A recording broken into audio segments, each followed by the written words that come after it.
Once again, the notorious former President Donald Trump found himself entangled in the snare of the law on Tuesday, June 13th, marking his second brush with the judiciary within a trifling span of 3 months. This time, the epicenter of the drama was the prominent Wilkie D. Ferguson Jr. United States Courthouse in Miami, Florida. At precisely 1500 hours, Mr. Trump was formally detained, facing an imposing array of 37 federal allegations related to his supposedly illicit possession of information crucial to national defense. This incident casts yet another shadow over his political aspirations, as he attempts to secure his party's nomination for the impending Republican presidential primary next year. The string of events that led to his arraignment unfolded swiftly, following the indictment by a federal grand jury just days prior. It was Mr. Trump himself who broke the news about this indictment on his Truth Social platform on the 8th of June. Interestingly, it was just a day after The Independent reported the federal prosecutor's intention to put forth his indictment to a grand jury. The 9th of June saw the unsealing of a 49-page indictment detailing the multitude of charges against the former commander-in-chief, ranging from willful retention of national defense information, conspiracy to obstruct justice, to the concealment of documents in federal investigations and making false statements. The charges are indeed severe. Each carries a potential sentence of 5 to 20 years, signifying the prospect of a substantial prison term if found guilty. The process commenced with deputy marshals booking Mr. Trump and digitally recording his fingerprints, reminiscent of his previous encounter with the law in Manhattan earlier in April. However, there were no mugshots or handcuffs involved, given the former president's highly recognizable persona.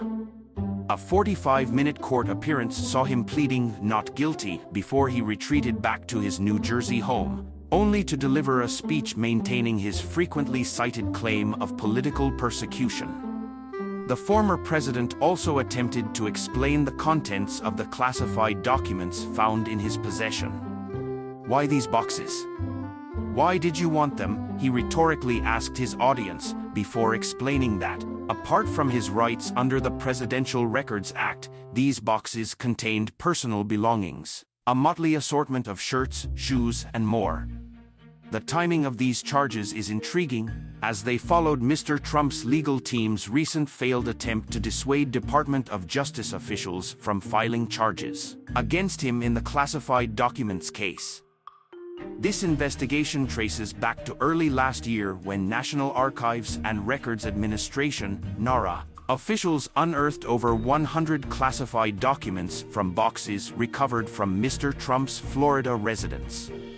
This finding triggered a Department of Justice probe into how these documents found their way to his property. Upon his indictment, Mr. Trump staunchly proclaimed his innocence, characterizing the whole affair as election interference and a perpetuation of the greatest witch hunt of all time. He also derided the corrupt Biden administration, asserting that he was being indicted over the boxes hoax, his go-to term for the drawn-out investigation. A central concern during the investigation was the question of whether the ex-president had fully complied with the Presidential Records Act and returned all classified documents in his possession to government custody, with Mr. Trump's claim of utilizing his authority to declassify any record he removed to his Palm Beach home. The classified nature of these records further complicated matters.